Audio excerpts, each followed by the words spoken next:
अस्सलाम वालेकुम दोस्तों। हमारे आज की कहानी का उन्वान है आला ज़र्फ़। मेरे शौहर एक ऐसे शहर में रहते थे जहाँ का माहौल घुटन ज़दा था।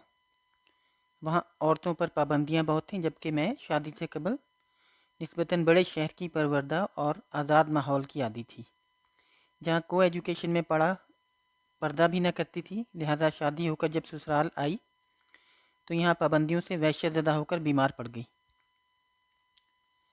जीवन साथी ने मेरी बीमारी की वजह को भांप लिया। बोले, तुम परेशान मत हो, जहाँ तुम खुश रहोगी मैं वहाँ रहूँगा। अगर तुम शहर शिफ्ट होना चाहती हो तो वहाँ रिहाइश इख्तियार कर लेते हैं। मैं अपनी अराज़ी फ़रोख्त कर दूँगा और यहाँ जो मेरा कारखाना है इसको बंद कर देता हूँ। चाहे कल्लाश हो जाऊँ मगर तुमको नाशाद नहीं देख सकता। अगर तुम्हारा नाम तुम्हारे वालिदैन ने वफ़ा रखा है तो मैं भी कम वफ़ादार नहीं। मैं दुल्हन थी, खामोश हो गई। इतनी बड़ी बड़ी बातों का भला क्या जवाब देती। रोहेल मेरे लिए अजनबी थे। वो पहाड़ों में आबाद एक कबीले के फ़र्द थे, लेकिन तालीम हासिल करने के बाद कदरे रोशन ख्याल हो गए थे। ताहम मेरे लिए बिल्कुल अजनबी थे। मैंने उनको शादी से कबल ना देखा था। ये शादी मेरे वालिद के एक दोस्त ने अपने दोस्त के बेटे से करवाई थी। ये शादी के बाद तीसरा हफ्ता था। हमारे साथ को अरसा ही कितना गुजरा था। गरचा हम उम्र भर के लिए साथी बन चुके थे, लेकिन अभी तक एक दूसरे से नावाकिफ़ थे। इनकी आदात का मुझे इल्म ना था और मेरे तौर अतवार वो न जानते थे। मैं एक तालीम याफ्ता रोशन ख्याल घराने की लड़की थी। शादी से पहले मुलाजमत भी कर चुकी थी, जबकि यहाँ के दर दीवार तक जेल के जैसे थे। यहाँ औरतें अपनी मर्जी से कहीं बाहर आती जाती नहीं थीं। सैर व तफरी तो कुजा, यहाँ तो उनके मकानात पर परिंदा पर ना मार सकता था। जब रोहेल ने दिल बढ़ाने वाली बातें की तो मैं ठंडे दिल से सोचने लगी, क्या मैं यहाँ सारी ज़िंदगी बिता सकती हूँ। रोहेल अच्छी आदात के थे, लेकिन पुरानी रिवायात की पाबंदी करने पर ख़ानदानी वजूह के बायस मजबूर थे। अभी मैं सोचूं कि भूल भुलैयों में गुम थी कि शौहर की मोहब्बत मेरे पैरों की जंजीर बनती गई। उन्होंने मेरे लिए खादिमाओं का इंतज़ाम कर दिया कि पलंग से उतरने पर मेरे पैर मैले ना हो जाएं। उन्होंने मुझे इतना अपनायत भरा एहसास दिया कि जी चाहता उनके दिल में छुप कर रह जाऊं। बड़ा शहर, उसकी आज़ादियाँ जाएं भाड़ में, लेकिन माहौल देखती तो फिर वहशत होने लगती। ख़ास तौर पर जब ये हफ्ता भर के लिए अपने बागात की फसल देखने चले जाते। अभी तो नई ज़िंदगी शुरू अभी तो नई ज़िंदगी की शुरुआत थी। ज़्यादा वक्त घर रहने की कोशिश करते थे। बिल आखिर उनको मर्दों की दुनिया में जाना था, अपना कारोबार भी देखना था। ख्याल आता तब इस जिंदा में ज़िंदगी गुजारना कितना मुश्किल हो जाएगा। अब मसला ये था, जब तक रोहेल घर पर रहते मैं खुश रहती। ये बाहर चले जाते तो घबराने लगती। इनके घर की दीवारें ऊंची ऊंची और ड्योड़ियों के आगे भी ड्योड़ियाँ बनी हुई थी। दरवाजे बड़े बड़े थे जिनसे गुजर कर बाहर कदम रखना ख़वातीन के लिए ममनू था। ये सारी बातें एक तरफ, रोहेल का मुझसे प्यार भरा रवैया एक तरफ, जिसने मेरा दिल मोह लिया था। गर्मियों के दिन थे। हमारी शादी को 4 माह हुए थे। हम ऊपर की मंजिल की छत पर सो रहे थे। वो मुझसे बातें कर रहे थे कि तुम मुझे बेहद अच्छी लगती हो। सोचता था कि न जाने मेरी दुल्हन कैसी होगी, लेकिन अल्लाह ताला ने तुम्हारी सूरत में मुझे ज़िंदगी भर के लिए ख़ास इनाम दे दिया है। वफ़ा, मुझे अगर किसी से मोहब्बत हुई है तो घूंघट उठाते ही अपनी दुल्हन से हुई है। ये बातें सुनकर मुझे इनके मोहल्ले की एक औरत की कही बात याद आ गई, जो एक रोज़ मेरी नंद से मिलने आई थी, मगर वो घर पर न थी। तब उस औरत ने हौले से कहा था कि तुम्हारे शौहर और शीरी नाम की एक मुगन्निया के इश्क के चर्चे सारे शहर को पता है। तुम ज़रा होशियार रहना। अच्छा तो रोहेल साहब, ये तो बताइए कि ये शीरी कौन है। आज मौका अच्छा था, मैंने वो सवाल कर ही दिया जो मेरे दिल में चुभ रहा था। वो एकदम खामोश हो गए। बोलिए ना जनाब, कोई नहीं, तुमसे किसी ने गलत कहा है। दरअसल मैं अपने दोस्तों के साथ शादी से पहले शीरी नामी एक मुगन्निया का गाना सुनने जाया करता था। तुम्हें तो पता है कि हम मर्द लोग ऐसा कुछ हुगल मेला करते ही हैं, लेकिन अब जब से शादी हुई है मैं उस जगह कभी नहीं गया। अच्छा, आइंदा इस औरत का तज़किरा भी मत करना, वरना मुझे बुरा लगेगा। मैंने कहा, आप सच सच बता दीजिए तो वादा करती हूँ कभी इस बारे फिर बात ना करूँगी। बताया ना कि एक मुगन्निया है, बहुत अच्छा गाती है। इसकी माँ भी बहुत मशहूर गाने वाली थी। दोस्त एक रोज़ ज़बरदस्ती इनके ठिकाने पर ले गए। भला की गायिका है, क्या आवाज़ पाई है, बिल्कुल कोयल की सी। दर्द भरी जब गाती है सुनने वाले साकित रह जाते हैं।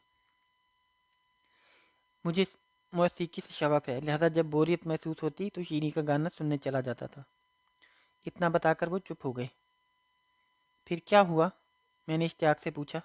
बताइए ना, आपको मेरी कसम है, सच सच बता दीजिए। सच सच बता दूं? तो सुनो, उस बेचारी को इश्क हो गया मुझसे। अगर कुछ दिन ज़्यादा गुजर जाते और मैं ना जा पाता तो उसके कासिद आते, संदेशे लाते।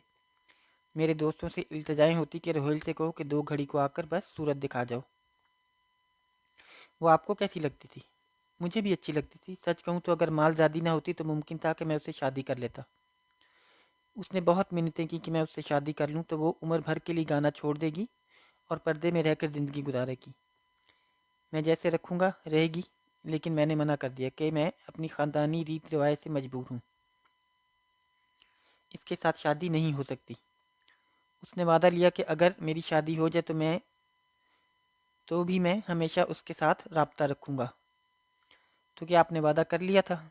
हाँ, उसको टालने के लिए, यूँ समझो कि जान छुड़ाने को झूठा वादा कर लिया था। लेकिन शादी के बाद मैं इसके पास नहीं गया। तो क्या अब इसे सब्र आ गया है? सब्र क्या आना है, लोग अगर उसके बारे में बताते हैं, यानी मेरे दोस्त कहते हैं कि वो हमारे पास आकर रोती है, मिन्नतें करती है कि एक बार रोहेल को मेरे पास ले आओ या मुझे उससे मिलवा दो। तो आपको दुख नहीं होता है? हाँ, इस बात पर दुख ज़रूर होता है कि मेरे कुछ दोस्त इसका मजाक बनाते हैं, इसको धोखे से ले जाते हैं कि चलो रोहेल फलां जगह है, मगर वहाँ ले जाकर वो उससे फ़ायदा उठा लेते हैं। ये सुनकर मुझे बहुत रंज हुआ। क्या हुआ कि वो बेचारी हालात के हाथों गलत जगह की मुकीम हुई, लेकिन थी तो एक औरत। मुझे रंजीदा देखकर कहने लगे, इसीलिए तो नहीं चाहता था कि ये सब बताऊं। अच्छा है कि मज़ीद हम इस बारे बात ना करें, कि मैं और इस बात को यहीं बंद कर दें। मैं इस बात से अफसुर्दा नहीं कि शादी से कबल आप गाना सुनने जाते थे। शादी से कबल के मामला से मेरा क्या इलाका। अच्छा किया सच बता दिया। इस बात से तो मियाँ बीवी में बाहम एतबार व एतमाद का रिश्ता कायम दायम रहता है। तो फिर क्यों मलूल हो गई हो, यूं कि मुझको आपकी संग दिली पसंद नहीं आई। काश वो एक बार मुझे मिल जाए तो मैं इसके आंसू पोंछ लूँगी। अभी हम ये बातें कर रहे थे कि मेरी नंद का बच्चा भागा भागा आया और कहने लगा, रोहेल मामा आपसे मिलने एक औरत आई है। वो बाहर दरवाजे पर खड़ी है। इस इस शहर में रात के वक्त कोई औरत किसी मर्द से मिलने नहीं आ सकती। आएगी तो घर की औरतों के पास ही जाएगी। रोहेल ने नीचे जाने से मना कर दिया, लेकिन मेरे दिल ने गवाही दी, हो ना हो ये शीरी है। वो ही रोहेल से मिलने इस वक्त आ सकती है, क्योंकि दिल की लगी दीवानगी तक पहुंचा कर दम लेती है। तभी मैंने इसरार किया, रोहेल आप नीचे जाइए, देखिए तो कौन है। बज़ाहिर मेरे कहने से वो उठे। मैं भी उनके पीछे चल दी। उन्होंने तुरंत बैठक का दर खोला। वो अंदर से बाहर गए तो मैं भी उनके पीछे बैठक में दाखिल होने लगी। उन्होंने मुझे वहीं रोक दिया। बोले, क्या खबर मेरा कोई दोस्त हो, तुम बेधड़क बैठक में कैसे आ सकती हो? ये कहकर उन्होंने मुझे पीछे किया और दरवाज़ा बंद करके अंदर से कुंडी चढ़ा दी। उसके बाद बैठक का वो दरवाज़ा खुला जो बाहर बरामदे में खुलता था। उन्होंने दरबान को आवाज़ दी, कौन मुझसे मिलने आया है? अब मैं बैठक के इधर घर के अंदर राहदारी में बंद दरवाजे के पास खड़ी थी और शीशे पर कान लगाकर अंदर की सरगोशियाँ सुन सकती थी। मुझे कदमों की चाप सुनाई दी। कोई बैठक के अंदर आया। फिर थोड़ी देर में औरत की सिसकियाँ सुनाई दी। वो रोते हुए कुछ कह रही थी। दोनों की गुफ्तगू मध्यम आवाज़ में थी, जिसको कान लगाकर सुनने के बावजूद ना सुन पा रही थी। मेरे पैर जैसे ज़मीन ने जकड़ लिए थे। वहाँ से हटने का नाम ना लूँ और उधर ये डर के घर के अंदर से कोई राहदारी में ना आ निकले। वही हुआ जिसका डर था। मेरी सास अपने कमरे से निकलकर राहदारी में आई। मुझे इस तरह मशकूक अंदाज से खड़ा पाया तो मेरी तरफ आ गई। पूछा, क्या बात है दुल्हन? उन्होंने भी दरवाजे के शीशे पर कान लगा दिए। उनकी समात की हिस्स में मुझसे कहीं तेज थी। औरत की बातें उनको समझ में आने लगी, जो कह रही थी कि तुमने तो शादी के बाद भी मेरे पास आते रहने का वादा किया था, फिर वादा क्यों वफा ना किया? जानते हो, تمہارے دوست نے مجھے تمہارے نام پر کتنا دھوکہ دیا ہے۔ اس کی سسکیوں کے ساتھ اس کی چوڑیوں کی کھنک عجب طرح کی آوازیں پیدا کر رہی تھی۔ میری ساس معاملے کو سمجھ گئیں۔ تبھی انہوں نے دروازے کے چوکھٹے پر لگے شیشے کو مکے مارے اور بولی، کون ہے اندر؟ روہیل نکالو اسے، کھولو دروازہ ورنہ میں دروازہ توڑ دوں گی۔ ان کی گشدار آواز سے روہیل ڈر گئے۔ ان کی آواز سنائی دی، شیریں تم کو خدا کا واسطہ، دیکھو میں ہاتھ جوڑتا ہوں، تم اب جاؤ، یہ لو برقع اپنا، جلدی کرو ورنہ اماں تمہارا اور میرا حشر کر دیں گی۔ چند سیکنڈ میں بیٹھک سے کسی کے باہر جانے کی آہٹ سنائی دی اور پھر روہیل نے بیٹھک کا دروازہ بند کر کے ہماری طرف کا دروازہ کھول دیا۔ کون تھی یہ؟ کون آیا تھا؟ اماں غصے سے پھنکار رہی تھی۔ کوئی نہیں اماں، کوئی نہیں، میرا دوست تھا، آپ جائیے۔ پھر انہوں نے مدد طلب نظر سے مجھے دیکھا تو میں نے ان کی والدہ کو بازو سے پکڑ کر کہا، چلیے اماں جی اندر سے، ادھر سے آئیے۔ میں ان کو ان کے کمرے کی طرف لے چلی۔ اماں آپ پریشان نہ ہو، میں ابھی پوچھ لیتی ہوں ان سے، وہ مجھ سے کوئی بات نہیں چھپاتے۔ بڑی مشکل سے ان کی والدہ کو میں نے سنبھالا، ان کے کمرے میں پہنچایا، پانی پلایا۔ ان کا غصہ کم ہوا تو میں روہیل کی طرف آئی۔ وہ بیٹھک میں بستر پر لیٹے ہوئے تھے۔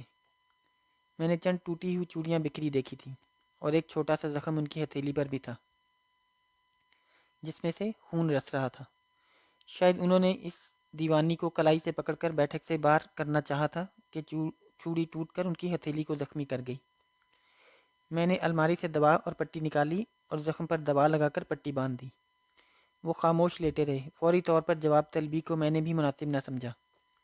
معاملہ تو تقریباً میری سمجھ میں آ ہی چکا تھا۔ میں چپ تھی، مگر چند لمحے پہلے بیٹھک سے آتی سسکیاں میرے دل میں سوراخ ڈال گئی تھیں۔ وہ لڑ رہی تھی، جھگڑ رہی تھی کہ شکایت شکوے کر رہی تھی۔ سب آوازیں گڈ مڈ ہو گئیں۔ میرے کان جیسے بند ہو گئے تھے، لیکن بند کانوں کے پردوں سے بھی مجھے وہ بول سنائی دے رہے تھے جو آنسوؤں سے تر بتر تھے۔ میرے ہاتھوں اور باہوں میں گجرے تھے اور میں نے سہاگ جوڑا پہنا ہوا تھا جو کہ روہیل کے نام کا تھا۔ مجھے شیری پر رحم مگر اپنے سہاگ پر غصہ آ رہا تھا۔ تبھی میری ساس وہاں آ گئی تھی۔ صبح تک میری ساس کا غصہ ٹھنڈا نہ ہوا تھا۔ وہ بھری ہوئی شیرنی کی طرح ہمارے کمرے میں آئی اور کہا کہ کون تھی آخر وہ، یہاں آئی کیسے، کیوں کر جرت ہوئی اس مالزادی کی۔ سن لو روہیل، اب اگر وہ دوبارہ یہاں آئی تو میں اس کی ٹانگیں توڑ دوں گی۔ آج بھی میں نے انہیں قابو کیا۔ مجھے اندازہ ہو گیا کہ روہیل کی والدہ کی اس گھر میں کتنی اہمیت اور رعب و دبدبہ ہے کہ کنبے کے تمام افراد ان کے سامنے نہیں بول سکتے تھے۔ وہ غصے کی بھی بہت تیز تھی، لیکن میرے ساتھ شفیق اور مہربان تھی۔ میں نے اب گھر بسانے کی ٹھان لی تھی۔ روہیل کے سچ بتا دینے سے میرے دل پر ان کا اعتبار قائم ہو گیا تھا۔ وہ دوشی تھے یا نہیں، شادی سے قبل کے معاملات پر ہم دونوں کا کچھ اختیار نہ تھا کہ وہ ماضی کا حصہ تھے اور موسیقی کو میں جرم نہیں جانتی تھی۔ میں نے روہیل کو معاف کر دیا، دوبارہ اس واقعے کا تذکرہ کرنے سے گریز کیا۔ میں نہ ان سے وضاحتیں طلب کرنا چاہتی تھی اور نہ ہی اپنی زندگی میں الجھنیں بڑھانا چاہتی تھی۔ جب وہ مجھ سے محبت بھرا سلوک رکھتے تھے تو کیوں اپنی اور ان کی زندگی میں زہر گھولتی؟ میں کوئی جاہل اجڑ تو نہ تھی، تعلیم یافتہ تھی۔ ہماری زندگی میں پہلے سے بڑھ کر اب سکون تھا۔ پہلے میں سوچتی تھی کہ ان بندشوں بھرے ماحول میں کیوں کر تمام عمر گزار پاؤں گی، لیکن شیریں کے آنے کے بعد سے یہ بات مجھ پر واضح ہو گئی کہ مجھے بھی روہیل بن کہیں چین نہ آئے گا۔ اگر سکون ملے گا تو یہیں اپنے شوہر کے پاس، انہی کے گھر میں۔ دل نے حتمی فیصلہ کر دیا کہ اب عمر بھر اپنے سرتاج کے پاس ہی رہنا ہے۔ ایسا نہ ہو میرے بغیر یہ کسی اور کے ہو جائیں۔ ہماری زندگی معمول کے ڈگر پر چل نکلی۔ بچے ہو گئے تو جیسے سونے چمن میں پھول کھل گئے۔ میکے کو بھول کر بچوں کی محبت اور ان کی پرورش میں کھو گئی۔ روہیل کام کاج کے سلسلے میں تادیر بھی باہر رہ جاتے، ایک ایک ماہ نہیں آتے، اپنے کاروبار میں مصروف سے مصروف تر ہوتے گئے۔ مجھے پرواہ نہ تھی، میں اپنے بچوں کے ساتھ سکون سے رہ رہی تھی۔ 20 برس ہماری شادی کو گزر گئے، بچے بڑے ہو گئے، ہم ادھیڑ عمر کی حد کو پار کرنے لگے کہ ایک روز ایک عجب حادثہ ہو گیا جس نے میرے گزشتہ، موجودہ اور مستقبل کے سکون کو اتھل پتھل کر کے رکھ دیا۔ روہیل مال خریدنے پشاور سے آگے گئے ہوئے تھے کہ ان کے ٹرک کو حادثہ پیش آ گیا، وہ جاں بحق ہو گئے۔ یہ قیامت خیز خبر میرے دیور نے آ کر سنائی۔ میں تو سدھ بھوت کھو بیٹھی، 2 دن تک ہوش نہ آیا۔ مجھے ہسپتال لے گئے، یہ تو میری زندگی تھی کہ کوما سے نکل آئی، ہوش آ گیا۔ میرے بچوں کی خاطر خدا نے مجھے دوبارہ نئی زندگی عطا کر دی۔ شوہر کا صدمہ تو سہنا ہی تھا کہ موت کی طرح یہ صدمہ بھی اٹل ہوتا ہے، سہنا ہی پڑتا ہے، لیکن میرے خالق نے ایک اور ذمہ داری پوری کرنے کی خاطر شاید مجھے دوبارہ نئی زندگی عطا کی تھی، اور وہ ذمہ داری تھی روہیل کی وفات کے بعد اس کی 3 بیٹیوں کو ماں کی شفقت دینے کی۔ روہیل کی وفات کے صرف 1 ماہ بعد 3 خوبصورت لڑکیاں عائشہ گل، فاطمہ گل اور فرح گل میرے دیور سہیل کے ہمراہ آ گئیں۔ سہیل نے کہا، بھابھی میں آپ سے معذرت کا طلبگار ہوں، آپ صدمہ میں تھیں، صحیح صورتحال سے آگاہ نہ کر سکا۔ آپ سے شادی کے چند ماہ بعد بھائی روہیل نے شیریں نامی ایک عورت سے نکاح کر لیا تھا۔ اس رات سے میرے سوا کوئی واقف نہیں تھا۔ مجھے بھی بھائی صاحب نے کچھ ماہ پہلے ہی اپنی دوسری شادی کے بارے میں آگہی دی اور گھر بھی لے گئے۔ شاید ان کی زندگی کے دن تھوڑے رہ گئے تھے، تبھی خدا نے ان کے دل میں یہ بات ڈال دی کہ اپنے خاندان کے کسی فرد پر یہ راز کھول دیں کہ انہوں نے دوسری شادی کر رکھی ہے اور ان کی 3 بیٹیاں بھی ہیں۔ میں حیرت سے سہیل کا منہ تک رہی تھی۔ ان بچیوں کی ماں کہاں ہے؟ بھابھی دراصل بھائی کا جب ایکسیڈنٹ ہوا وہ اپنی کار چلا رہے تھے اور بھابھی شیریں ان کے ساتھ تھیں۔ دونوں ایک ساتھ اس دنیا سے رخصت ہو گئے۔ آپ تو بے ہوش تھیں جب بھائی صاحب کا جنازہ ان کی آخری آرام گاہ لے گئے تھے۔ شیریں بھابھی کی ان کے گھر باغات والے مکان میں تجہیز و تکفین ہونا تھی، کیونکہ وہاں ہمارا آبائی قبرستان ہے اور بھائی روہیل خان کو بھی وہاں دفن کیا جانا تھا۔